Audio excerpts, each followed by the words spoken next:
Bismillahirrahmanirrahim. Assalamualaikum warahmatullahi wabarakatuh.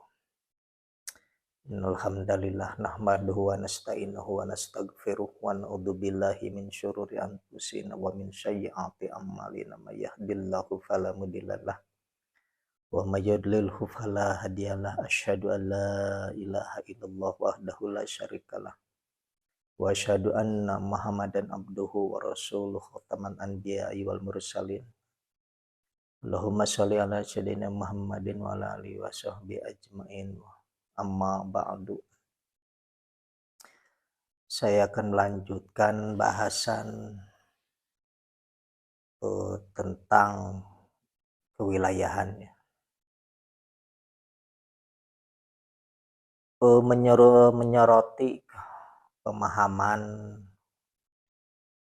yang di video tadi pernah saya lihat tuh, ya masih klan Balawi gitu ya, Alawiyah. Karena kenapa saya mau mengomentari gitu ya, atau membahas di channel ini, karena dia sendiri istilahnya yang di dalam konten yang saya lihat tuh membahas kewilayahan, tapi dia sendiri tidak paham gitu ya.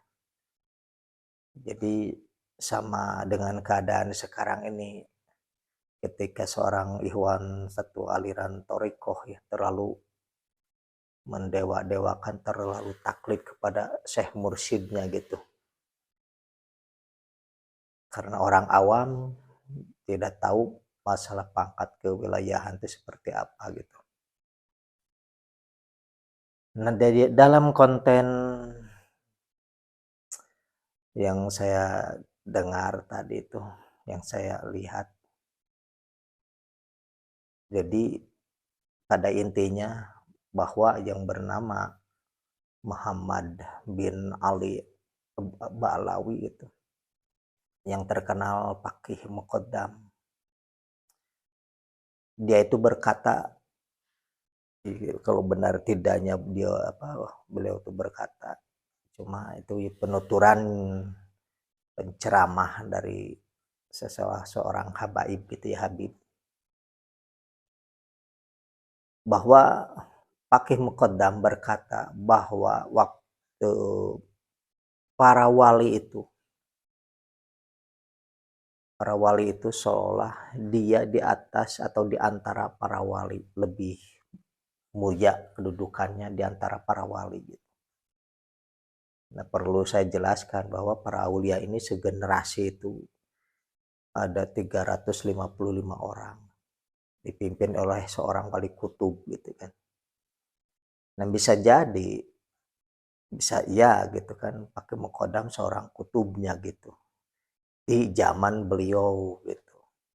Pasti para wali yang lain kan di bawah beliau itu, seolah beliau itu ada di tengah-tengah lingkungan ya, dimuliakan oleh para wali yang segenerasi. Itu yang perlu digarisbawahi, bahwa beliau itu mengaku bahwa dia posisinya lebih tinggi dari para wali, tapi yang segenerasi itu harusnya gitu. Karena kenapa? Tiap generasi itu kan ada kutub-kutub terus tiap zaman itu, karena seorang wali kutub meninggal ganti lagi kutub lagi, diangkat lagi kutub terus sampai yang saat ini gitu. Masih terus seorang kutub itu tetap ada gitu sebagai pimpinan dari para wali itu, ketua dari keseluruhan para wali setiap generasinya gitu. Nah, diantara kutub-kutub ini yang menjabat para wali kutub dari zaman dulu sampai yang akhir zaman gitu, itu ada lagi pimpinan gitu. Jadi bisa dikategorikan begini, setiap generasi kutubnya satu orang, terus jamaah masih para wali yang itu ratusan. Terus begitu beliau meninggal, yang kutub ini meninggal, otomatis yang generasi ini, walaupun bisa jadi bahwa wali kutub masih muda, terus ini yang bawahannya udah pada sepuh ini kan meninggal, diganti lagi, naik, pokoknya jumlahnya tetap. Nah yang kutub ini udah sepuh, akhirnya kan ini yang baru, begitu ini meninggal kan ada yang naik lagi menggantikan. Jadi selalu selalu seperti itu gitu. Di setiap zaman, setiap generasi itu pasti ada kutubnya gitu. Termasuk Abu Yazid Bustami itu masih seorang kutub gitu ya, ahli sufi. Terus Abdul Qasim Junaidil Baghdad masih seorang kutub juga. Terus Hasan Asadili itu masih berpangkatnya kutub itu. Sampai generasi berikutnya ya mungkin itu kan dari abad-abad. Pokoknya dari 200 tahun atau apa dari abad kedua sampai sekarang ini udah nyampe abad 14 ini terus-terusan ada gitu. Seperti istilahnya kakek guru gitu, kakek guru yang di Indramayu Mama Kiai Taufik itu pangkatnya wali kutub. Nah setelah beliau ada lagi yang orang NTB kalau nggak salah itu. Jadi ya kemudian level itu pangkat itu saya yang mengisi kekosongan sekarang ini gitu. Saya menggantikan seseorang sepuh yang dari NTB yang pangkat ke sama ke apa kutub gitu. Nah, di antara kutub-kutub ini yang paling tinggi itu jabatannya ke kutubnya Syekh Sultan, Syekh Abdul Qadir Jailani.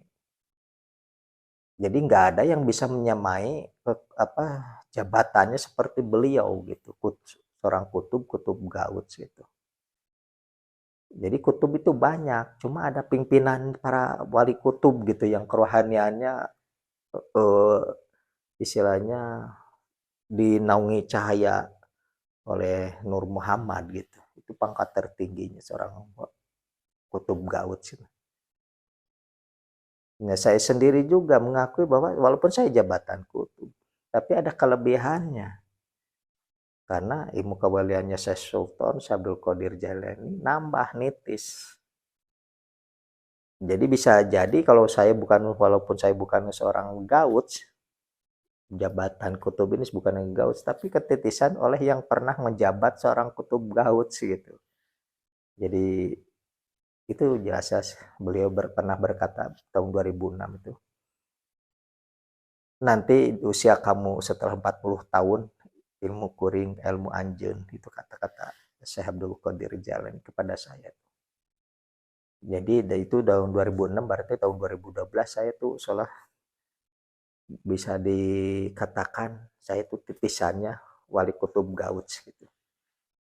Pada tahun 2003 oleh apa Nabi Allah Khidir berkata, kalau gitu kamu ini kutub akhir zaman. Terus 2005-nya pelantikan gitu. Oleh dilantik oleh baginda Rasulullah.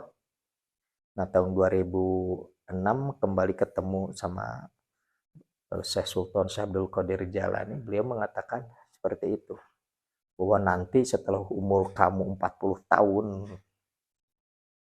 ilmu kuring, ilmu anjeun gitu. Jadi 2011 2012 gitu. Syekh Sultan Abdul Qadir Jailani seorang pangkat wali kutub gaud menitis gitu ke saya gitu. Di bab kewalian itu. Jadi sampai detik ini tetap saya mengakui bahwa yang tertinggi jabatan seorang kutubnya gitu. Itu cuma Syekh Abdul Qadir Jailani. Tidak ada yang menggeser pangkat ke kutub gaudsan beliau gitu.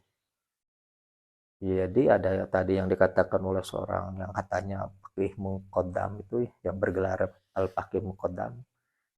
Beliau berkata bahwa saya pimpinan dari para wali. Iya. Tapi di generasi beliau begitu, bukan keseluruhan dari antara generasi-generasi beliau tuh ketuanya gitu. Tidak gitu. Karena waktu pelantikan saya juga beliau tidak ada, nggak termasuk yang hadir di kalau benar gitu jabatannya lebih tinggi dari saya sultan, mungkin dia berdampingan dengan Nabiullah Khidir gitu. Tapi nggak ada. Jadi perkataan yang mengatakan bahwa dalam manakibnya tentang Al-Faqih Muqaddam itu, ya kalau buat saya penilaiannya itu datangnya dari seorang murid yang taklid terhadap guru. Padahal si murid ini nggak tahu makom gurunya yang sebenarnya di mana gitu. Kalau saya sendiri, insya Allah gitu, dengan petunjuk dari Allah, bisa melihat kembali ke masa lalu makom tentang makom orang-orang gitu. Cuma kadang-kadang kita itu nggak, kalau nggak ada kepentingan buat apa gitu. Ngurusin yang beliau tuh sudah lalu, sudah apa, melewati masa-masanya di zaman beliau gitu. Cuma kadang-kadang suka ada yang, ya inilah pancingan, akhirnya saya tuh nerobos lah ke antar alam, ke masa-masa yang belum, saya sendiri belum lahir, jauh-jauh lah misalnya. Tapi itu masih bisa dicari. Dengan kata lain itu gak ada alam yang tidak bisa saya temuin gitu, bisa saya datengin. Langit keberapa bisa saya cari gitu. Mau alam istilahnya apa, alam Jabarut di tingkatan berapa saya bisa cari. Dalam malakut di lapisan berapa masih bisa cari. Karena kenapa? Ya ini ada hak sebagai yang punya jabatan itu. Jadi saya minta, ya Allah saya pengen tahu ini orang namanya ini, gelarnya ini, dulunya seperti apa, sekarang di mana posisinya. Ya dengan petunjuk bantuan Allah bisa saya tunjuk, bisa saya cari gitu, tanya gitu. Justru kebanyakan ya inilah bagi murid-muridnya atau generasi penerusnya yang terlalu mendewakan karena taklid lah istilahnya.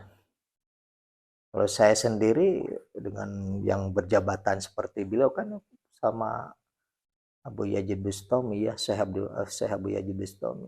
Beliau pernah datang juga gitu. Waktu saya bertanya, ya Allah, apa perbedaan antara sufi dan tasawuf gitu. Tahu-tahu tuh malamnya datang. Ini yang datang Abu Yazid Bustami gitu. Akhirnya beliau yang menjelaskan.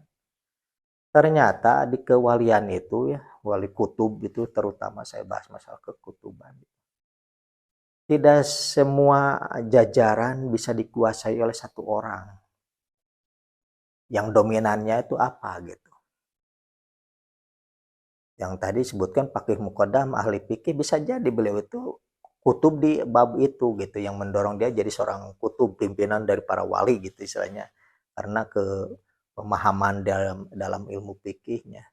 Tapi ada lagi yang diangkat ke apa, jadi seorang wali kutub itu karena kesufiannya dia itu, kesederhanaan jiwanya gimana gitu. Ada juga yang ketauhidannya, agar ketauhidannya seperti Nabi Ibrahim alaihissalam.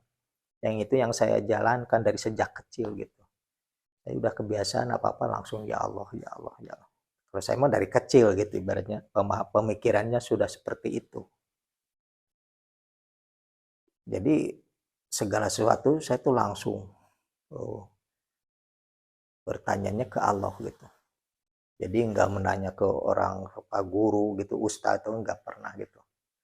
Jadi ke orangnya cuma minta diajarkan nih cara baca Quran istilahnya. Kalau ngajar udah bisa, udah paham artinya, ya udah segala sesuatunya langsung komunikasi, berdialog sama Allah langsung gitu. Kita bertauhid langsung ke Allah.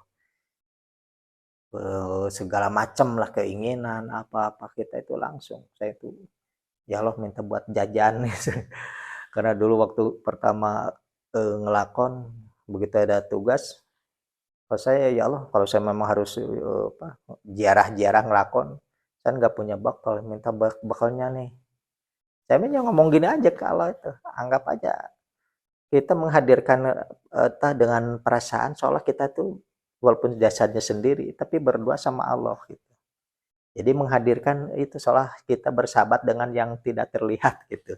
Cuma kita yakin gitu Allah ada, Allah mendengarkan, Allah tahu gitu. Tapi tetap secara syariatnya kita harus melisankan gitu. Walaupun apa yang terbersit dalam angan-angan kita dan pikiran hayalan kita itu Allah itu Maha tahu. Cuma syariatnya tetap kita harus ucapkan gitu. Gitu. Bakal habis ya Allah ini buat makan besok buka ini udah gak punya lagi uang. Saya minta uang. Itu saya ngomong sendiri gitu aja. Jadi itu udah kebiasaan saya dari kecil. Ya mungkin, nah kelebihan kebiasaan itu, makanya tahun 2003 begitu ketemu dengan Nabiullah Khidir ya, beliau mengatakan, oh kalau gitu kamu ini serang kutu. Mungkin kalau ahli hikmah mencapai seorang gitu, wah udah dianggapnya suatu kebanggaan gitu. Kalau buat saya itu tugas berat sebenarnya. Karena kita yang sekarang ini, saya itu menjabat posisi dianggap pimpinan para pemegang wilayah, tapi di sisi lain bahwa saya itu darah turunan jasa dari Karesian yang harus bisa sembunyi di tempat terang. Jadi kita itu harus ngumpet di tempat di keramaian. Walaupun sebenarnya saya itu oleh guru-guru Toriko ya, dari ketiga orang guru Toriko itu, terutama yang dari Ciamis, di antara yang 120 murid lebih, cuma saya yang paling misalnya yang lulus gitu. Sebenarnya ada hak untuk melanjutkan membuka majelis zikir gitu.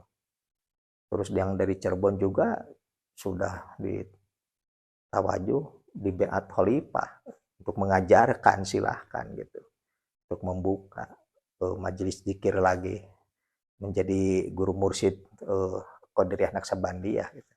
Terus yang dari Cianjur juga sama, saya sudah meminta di Beat Khalifah untuk mengajarkan gitu. Cuma begitu datang instruksi dari Karesian, seolah saya itu harus bisa sembunyi di tempat terang. Karena ada tugas yang lebih besar yang menanti gitu.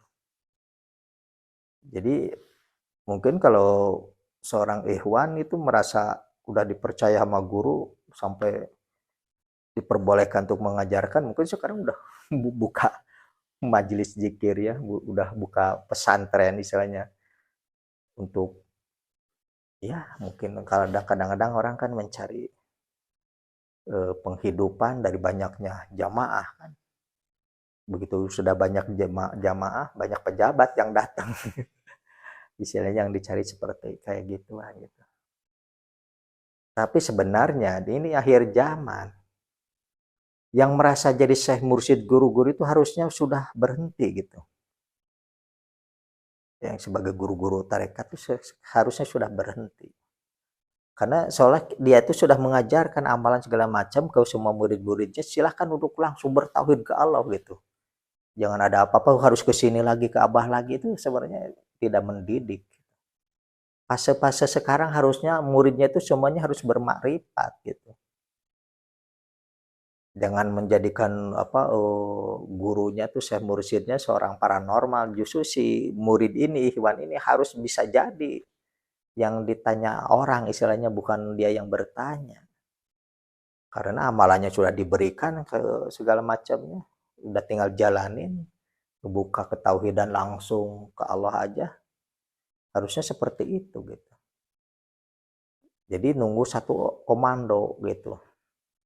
Jadi ini hampir tiap syekh mursyid merasa saya pimpinan sedunia ini, tarekat ini sama majelis ini sama, seolah abah ini ke syekh ini.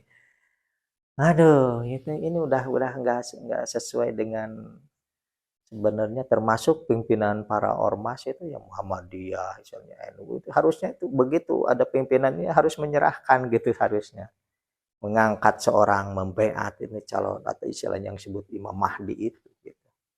Atau sebut Al-Mahdi itu harusnya dia tuh mengakui oh ini orangnya nih.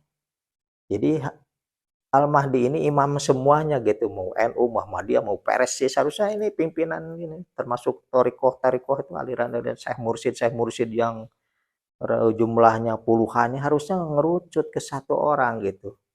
Oh ternyata udah muncul nih guru besar, guru maha guru daripada Syekh Mursyid gitu. Harusnya kayak gitu, harusnya nyerahkan. Kita nunggu komando beliau yang satu orang ini gitu. Jadi si ikhwan-ikhwan tarekat harusnya seperti itu gitu. Atau syekh mursyidnya harusnya menyadari hal itu. Ini sekarang akhir zaman gitu. Jadi jangan merasa bahwa saya Al-Mahdi, ini Al-Mahdi terus semuanya berapa ribu nih. Syekh Mursyid ya kalau yang mengaku-ngaku seorang apa Al-Mahdi ibaratnya gitu. Atau pimpinan yang sedunianya. Karena contoh di Tasik aja ada pas apa pesantren di Pegeningan tuh di Cisayong. Dia ngakunya seorang Syekh Akbar gitu. Di Sirna Rasa juga ada dan Toriko yang sama seolah-olah ini sedunia. Aduh, kacau. Jadi sudah tidak sejalan sebenarnya ini masalah hakikat. Cuma saya karena berbaur di kalangan bawah gitu ya. Jadi bisa merasakan level paling bawahnya gitu.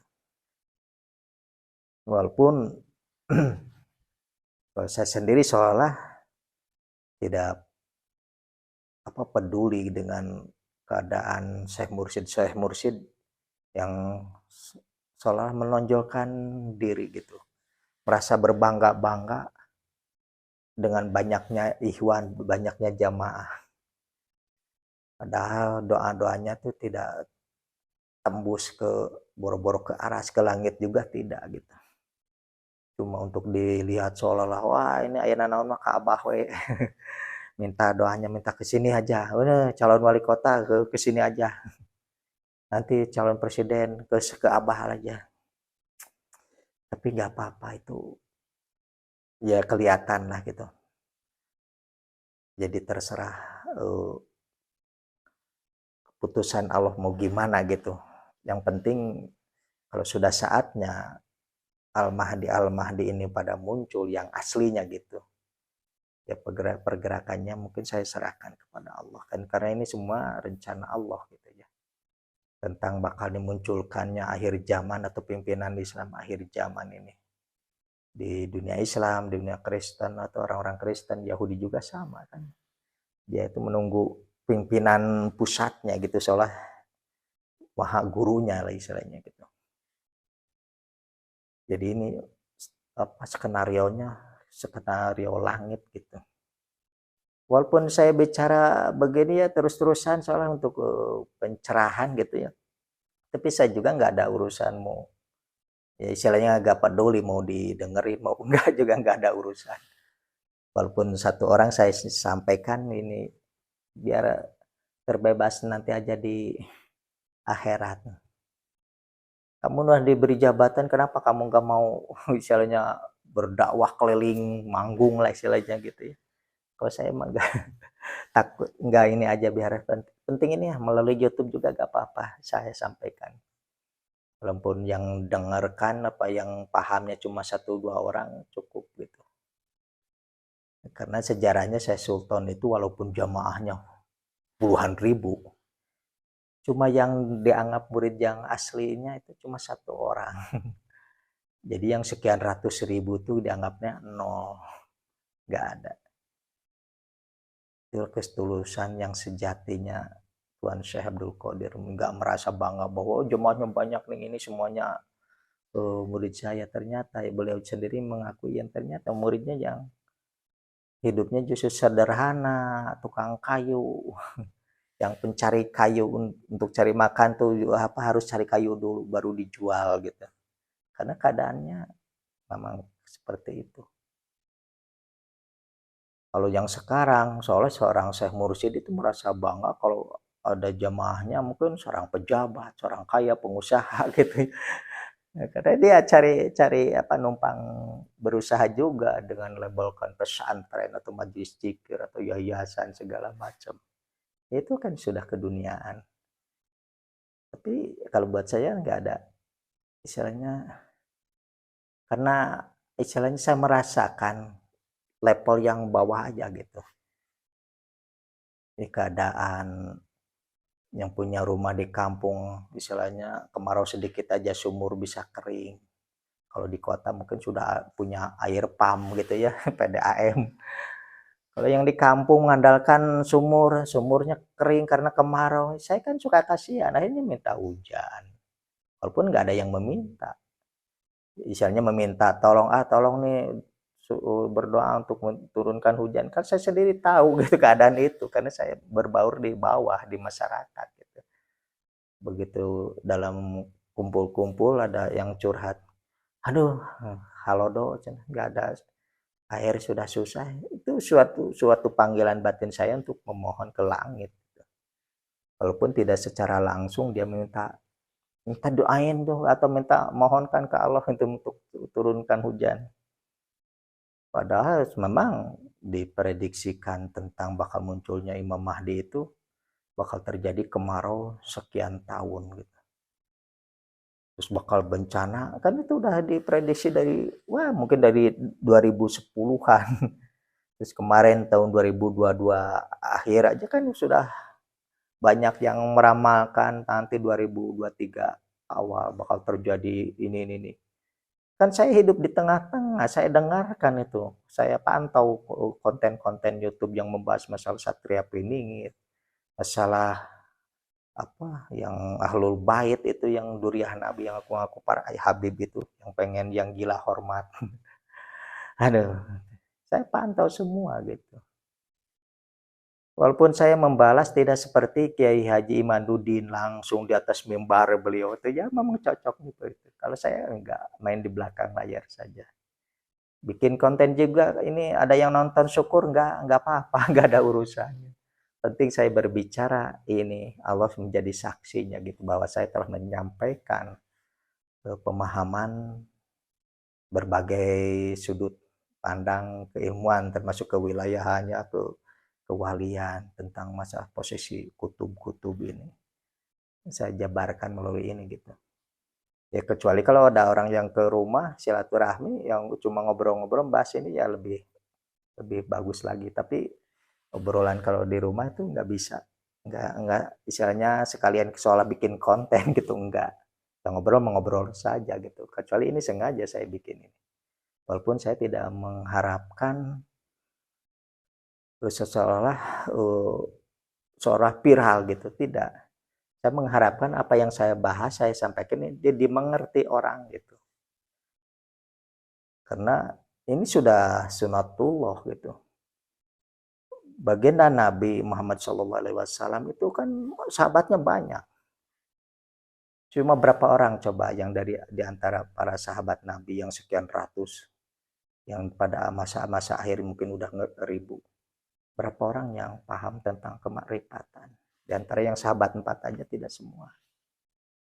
Tapi yang penting sudah disampaikan oleh baginda Nabi ya, tentang ajaran dari syariat sampai kemakrifatan. Kalau udah sampai, terus ada yang mengerti tentang hakikatnya Nabi digelarkan untuk menyampaikan risalahnya, ya udah. Kalau udah ada satu orang yang paham ya udah. Beliau pulang lagi gitu. Meninggal gitu. Dan tugasnya untuk menyampaikan, kan itu tugasnya. Kalau udah ada yang paham ya udah. Tapi kalau belum ada yang paham tentang kemakrifatan, mungkin sampai sekarang nih baginda Nabi Muhammad itu masih ada pasti untuk terus dakwah gitu biar paham gitu.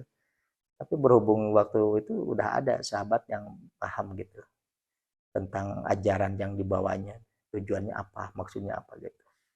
Kalau udah ada yang mengerti ya udah. Beliau pamit pulang. Seperti saya juga tidak berambisi bicara di depan majelis atau membuka majelis zikir biar banyak jamaah tuh untuk mendengarkan apa yang saya ucapkan. Saya tidak ambisi untuk banyak yang mendengarkan, tapi saya berambisi untuk paham gitu. Orang-orang harus memahami gitu. Karena sebenarnya guru Syekh Mursyid itu nggak salah gitu ya, karena waktu di Cirebon juga ini wirid dari mama udah dikasihkan langsung ke Allah, langsung ke yang ribuan itu seperti itu berkatanya. Tapi kadang-kadang kan murid yang awam nggak ngerti-ngerti, ada apa-apa tinggal ke mama aja. Mama ini apa, selalu bertanya gitu. Pada mama itu ngajarkan nih amalannya langsung ke Allah, ada apa masalah langsung ke Allah bertanyanya gitu. Kalau udah merasa dekat sama Allah ya tanya aja ke Allah langsung. Tapi aja banyak juga yang murid-murid yang ngaconya gitu, yang ya bisa dianggap dungu gitu ya, karena nggak mencerna apa yang guru ajarkan sebenarnya. Sampai dia berzikir, kalau saya kan susah berzikir seolah menghadirkan mama aja yang berjubah gitu. Yang dibacanya Nabi isbat kalimat tiada Tuhan selain Allah, yang dibayangkan mama gitu berjubah, itu kan sudah ngaco murid-murid. Tapi yang bukan istilahnya, yang ngaconya itu muridnya gitu. Kalau guru udah benar menyampaikan, cuma ini bebal aja gitu, nggak paham-paham gitu seolah-olah. Dari yang saya ikuti murid-murid gitu kan, yang saya murid ada 4 tuh, tiap muridnya kok ini pemikirannya begini begini. Aduh, itulah susahnya gitu. Jadi saya juga tidak mengharapkan banyak, penting satu orang aja paham yang saya sampaikan tentang kewilayahan, tentang tadi yang saya bahas itu masalah perkataannya Faqih Muqaddam itu berkata bahwa saya pimpinan para wali. Iya benar, tapi di generasi Faqih Muqaddam, tidak keseluruhan antar generasi, tidak gitu. Karena saya tahu betul masalah posisi itu gitu. Level-level kenapa istilahnya sejarahnya seorang ini bisa begini, kenapa gitu. Itu bisa ditanya ke Allah langsung. Allah kan maha tahu. Ya Allah, kenapa orang ini diberi kelebihan ini? Oh, ini dari doa ini nih, gara-gara sholatnya nih, gara-gara puasanya ini, gara-gara ini, misalnya ada titisan, ada yang ngaping. Ya saya bisa tahu itu karena dari Allah gitu. Nanyanya ke Allah langsung gitu. Kalau saya udah terbiasa, tidak mengandalkan hodam-hodam saya itu. Saya tanya langsung, ya Allah, apa ini? Itu datangnya melalui ilham gitu. Tapi kadang-kadang suka ada gambaran terlihat gitu. Jadi kadang-kadang melihat seorang, anggaplah taruhlah Syekh Mursyid gitu ya, di sorban, di jubah, kok dilihat belakangnya ada makhluk. Ternyata dia tuh ahli hikmah jadinya kan. Itu bisa diketahui sebenarnya. Dengan kata lain, tidak ada yang sembunyi gitu dari pandangan kebatinan gitu. Kalau menanyakan ke pergaiban ya pasti susah kalau kita ngandalkan yang ini gitu. Yang itu nggak bisa tembus kalau tidak sejaman, segenerasi. Paling nanya lagi ke gaib yang lebih tingginya. Tapi kalau kita bertanya langsung ke Allah, itu Allah maha tahu. Dari sebelum penciptaan sampai nanti ke urusan di surga, di nerakanya kan udah tahu catatan orang ini mau gimana. Itu ada catatannya semua gitu. Kita cuma nanya aja ke Allah. Tapi kenapa bisa secepat itu gitu? Begitu bertanya langsung ada jawaban. Karena kebiasaan. Kalau kita sudah selalu dekat ke Allah itu, ya Allah curhat itu seperti dengan sahabat gitu. Insya Allah Allah cepat membalas atau menjawabnya gitu.